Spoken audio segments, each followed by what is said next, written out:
պարոն Ավենյան, մեր լրատվական կայքի բազմաթիվ հարցումներից երևանցիների շրջանում մի քանի հարցեր ենք հասցեագրել, որոնք կուզենայի բարձրացնել եւ որոնց շուրջ հետաքրքիր է ձեր կարճաժամկետ եւ երկարաժամկետ տեսլականները։ Նկատի ունեմ կարճաժամկետ մոտավորապես 1 կտրվածքով ինչ եք պատկերացնում եւ 3-ից 5 տարի մոտավորապես հետո ինչ եք տեսնում տվյալ բնագավառում եւ ռազմավարությունը, եթե հնարավոր է դրա շուրջ բարձրաբանեք։ Հարցերը հետեւյալն են. օրինակ, ինչ փուլում է այս պահին Նուբարաշենի աղբավայրի այլ ենթակառուցվածքով փոխարինելու ձեր հայտարարությունը, այդ նախագիծը արդյոք սկսել եք կյանքի կոչել թե ոչ եւ 5 տարի հետո ինչ կունենանք աղբավայրի հետ կապված, ինչպիսի լուծումներ եք նախատեսում տրանսպորտի որակի, գերծանրաբեռնվածության, լիցքաթափման, հասանելիության համար, որովհետեւ մարդիկ բողոքում են այդ խնդիրներից եւ կրկին ինչ եք տեսնում 5 տարի անց։ Մեր թղթակիցները իհարկե բողոքում են Վեոլա ջրի քիչ առաջ խոսեցիք, բայց մեր թղթակցի հետ զրույցում հայտարարել էիք, որ չեք բացառում, որ Վեոլա ջուրը նույնպես հնարավոր է պետականացվի, եթե բողոքները շարունակվեն, հետաքրքիր է թե այս ուղղությամբ ինչ եք մտածում եւ հակասություն չեք տեսնում ձեր կարծիքի, ձեր տեսլականի եւ քաղաքացիների գնահատականի մեջ, արդյոք չափանիշների գնահատման վերափոխում վերանայում չեք նախատեսում եւ փողոցային հարցումները փողոցային առևտուրը նույնպես որ այս օրերին շատ ավելի աչքի է ընկնում նախատոնական օրերին հետաքրքիր է թե ինչպիսի լուծումներ եք տեսնում օրինակ հնարավոր է որ ինչ որ արտոնյալ պայմաններում կարողանաք տեղ հատկացնել մարդկանց այդ առևտուրը իրականացնելու համար եւ Աջափնյակի մետրոյի հետ կապված գիտեմ որ ուզում եք խոսել նկատի ունեմ գումարներն ուղղել եք այլ ուղղությամբ հետաքրքիր է թե մետրոյի նախագծում փոփոխություն տեղի ունեցել է թե չէ արդյոք կապալառու է փոխվել արդյոք երկիր է փոխվել որի հետ կհամար գործակցեք Շնորհակալ եմ իրականում տենց այն սկզբի խոսքս որ չասացի երևի տենց մի 30%-ը ձեր հարցերը փակում են եւ ես այդ առիթը կօգտվեմ եւ կխոսեմ բոլոր հարցերից Նախ սկսեմ Աջափնյակի մետրոյից, որովհետև շատ տարատեսակ լրատվական դաշտում տեղեկատվություններ հայտնվեցին այն մասին, որ Աջափնյակի մետրոյի ծրագիրը, չգիտեմ, խափանվել է, փոխվել է, նմանատիպ բան չկա։ Նախ ուզում եմ վստահեցնել, որ Աջափնյակի մետրոյի կայարանի նախագիծը բոլոր փորձաքննությունները անցած պատրաստ է։ Եվ մասնավորապես այդ փորձաքննություններից մեկը պարզ փորձաքննությունը մեկից ավել տարի է տևել այսինքն ինքը բավական բարդ process է եղել եւ շատ երկար մեկնաբանություններով վերադարձվել է նախագծողին նախագծողը ինչ որ բաներ արձագանքել է այդ process-ը տևել է 1 տարուց ավել եւ Աջափնյակի մետրոյի կայարանը հաջորդ տարի այս մետրոյի կայարանի այդ նախագծի հիմքով պատրաստվելու է կառավարության հատուկ որոշում, որով որ մենք իրականացնելու ենք նախագծի ֆիդիկ կառավարման մոդել, որը որ, այսպես ասած, այս տեսակ մեծ նախագծի համար երևի թե ամենահարմար տարբերակն է, մենք ներգրավելու ենք տեղ հսկող, ինժեներական տեղ հսկող, ով ունի նմանատիպ փորձ այս տեսակ ծրագրեր կառավարելու, եւ որպեսզի կրկին արձանագրենք մետրոյի կայարանը Աջափնյակի, մենք մեր օրենսդրությունը նույնիսկ այս տեսակ նախագծի հետ նախկինում առնչություն չի ունեցել, այս որակի այս բարդության եւ հիմնականում ժամանակային հետաձգումները դրա հետ են կապված եւ կարծում եմ ավելի լավ է մենք մի փոքր ժամանակ ավել ժամանակ ծախսենք այս նախագծային փուլերի վրա գրագետ տեղ հսկողություն ունենալու վրա որպեսզի հետագայում արդեն շինարարության ընթացքում կարողանանք կառավարումը ամբողջապես որակային տեսանկյունից եւ ժամանակային տեսանկյունից պահել վերահսկողության տակ Աջափնյակի մետրոյի կայարանի հետ կապված ընդհանուր մոտեցումը սա է եւ հաջորդ տարի մենք ունենալու ենք հատուկ կառավարության որոշում Աջափնյակ մետրոյի կայարանի նախագծի հետ կապված ինչ վերաբերում է տրանսպորտի որակին տրանսպորտի որակի հետ կապված մենք ամեն տարի ինչ որ նոր մի ծրագիր իրականացնում ենք մասնավորապես այս տարի իրականացրել ենք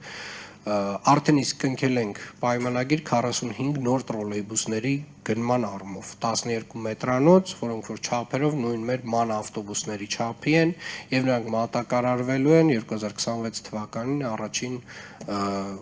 կիսամյակում եւ մտնելու են գծեր, որը որ մեր տրոլեյբուսային ցանցի ամբողջական հին շարժակազմը դուրս է գալու եւ հետեւապես մենք կարելի ասել հին շարժակազմից արդեն ավտոբուսները, միկրոավտոբուսները, չգիտեմ, պազիկները, հյունդայները, դրանք բոլորը, գազելները բոլորը մաքրել էինք հները։ Հիմա վերջին մեր հանրային տրանսպորտի Վերգետնյա հանրային տրանսպորտի շարժակազմերում տրոլեյբուսներն են, որ մնացել են որոշ տեղերում հին շարժակազմերով, շարժակազմերը եւ ավելանում են, այսինքն գիծելը ավելանում եւ այդ բոլոր հին տրոլեյբուսները դուրս են գալիս կազմից։ Տրանսպորտի ոլորտում իրականացրել են կանգառների նոր կահավորումներ եւ եթե նկատել եք արդեն որոշ կանգառներում կան էլեկտրոնային էկրաններ, որտեղ որ երևում է մեր համակարգով ավտոբուսների ժամանման րոպեներ, այսինքն դու հստակ արդեն կանգառում ես կարողանում տեսնել, թե քանի րոպեից է ավտոբուսը գալու եւ սա հիմնականում են մարդկանց համար է, ովքեր որ չեն օգտվում սմարթ հեռախոսներից, սմարթ էլեկտրոնային միջոցներից, որովհետեւ այդ միջոցներից օգտվողները հստակ արդեն գիտեն, որ օրինակ Yandex Maps-ում այդ ամբողջ տեղեկատվությունը հասանելի է ավելի քան 1 տարի առաջ։ Տրանսպորտի ոլորտում մենք ավելացրել ենք ավտոբուսային գծերի քանակը Երևան քաղաքում եւ շարունակելու ենք դա անել, որովհետեւ առաջին հերթին հետիոտնին առաջնահերթություն տալ եւ երկրորդ հերթին հանրային տրանսպորտին առաջնահերթություն տալը այլընտրանք չունի։ Եվ իրականում մենք պետք է գիտակցենք, որ նաև խցանումների կառավարման տեսանկյունից մենք պետք է որոշակիորեն մեր շարժակազմերը ավելացնելով մարդատար ավտոմեքենաներից մարդկանց տեղափոխենք դեպի հանրային տրանսպորտ։ Սրա մասին է նույն աջափնյակի կայարանի կառուցումը, սրա մասին է նոր գնվող տրոլեյբուսները 45-ած, սրա մասին է 250 18 մետրանոց ավտոբուսների գնումը, որը պետք է իրականացնենք մոտ 2 տարի հետո։ Եվ կարծում եմ, այս ոլորտում մենք միջնաժամկետում ձեր ասած 3-ից 5 տարի հետո ունենալու ենք վերջնականացված հանրային տրանսպորտի բարեփոխում,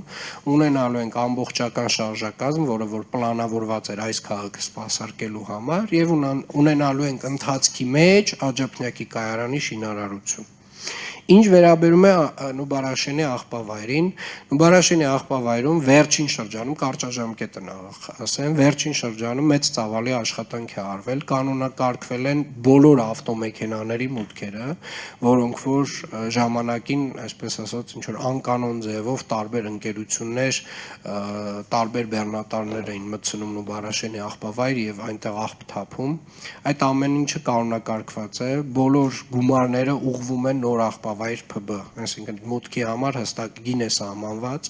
կահավորված է ամբողջ աղբավայրը, տեսախցիկներ են դրված, լուսավորված է։ Շուտով հունվար ամսին երևի թե այց կիրականացնեմ եւ նաեւ կցուցադրեմ, թե ինչ է արվել այս փուլում։ Իսկ միջնաժամկետ եւ երկարաժամկետ ծրագիրը այսօր արդեն իսկ հայտարարեցինք, որ Նուբարաշենի հարակից տարածքում կենցաղային թափոնների կառավարման նոր գործարանի կառուցման երկփուլ մրցույթը հայտարարված է եւ այդ երկփուլ մրցույթի ժամկետն է մինչեւ մարտի 27-ը։ Հետեւաբար մեր բոլոր գործընկերներին, միջազգային գործընկերներին, ովքեր որ ունեն այս ոլորտում փորձ, աղբի վերամշակման, աղբի կառավարման ոլորտում փորձ, մենք խնդրում խրախուսում ենք, որպեսզի մասնակցեն այս մրցույթին եւ դրան զուգահեռ նաեւ բացի այս process-ից, քանի որ սա նույնպես կարևորագույն մեր նախընտրական խոստումներից մեկն է եղել, մենք իրականացնում ենք տարածքային կառավարման նախարարության գործընկերների հետ եւ միջազգային ֆինանսական կառույցների հետ զուգահեռ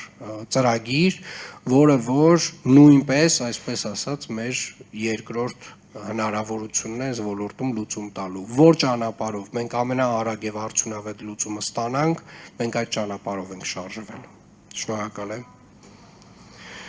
Փողոցային առևտուրը հարգելի գործընկերներ, ինքը տենց ոնց ասեմ, ինքը օրինական գործունեություն չի, այսինքն ավելի հարմար պայմաններ ստեղծել անօրինական գործունեության համար չեմ պատկերացնում ուղղակի։ Ներեք չեմ ուզում շատ երկարացնել, բայց հարցս վերաբերում է նրան, թե արդյոք քաղաքին պատկանող որևէ տարածք կամ տարածքներ հատկացվելու են այդ մարդկանց, որովհետև իրենք այլընտրանք չունեն պարզապես։ Տարատեսակ լուծումները, որոնք որ առաջարկվել են, այն շահութաբերությունը չեն ապահովում դեր ասած մարդկանց համար եւ այդ պատճառով նրանք շարունակաբար մերժում են այդ առաջարկները, որովհետեւ փողոցային առևտուրը, ինչպես նշեցի, անօրինական գործունեություն է, մենք շարունակելու ենք դրա դեմ պայքարել։ Շնորհակալ եմ։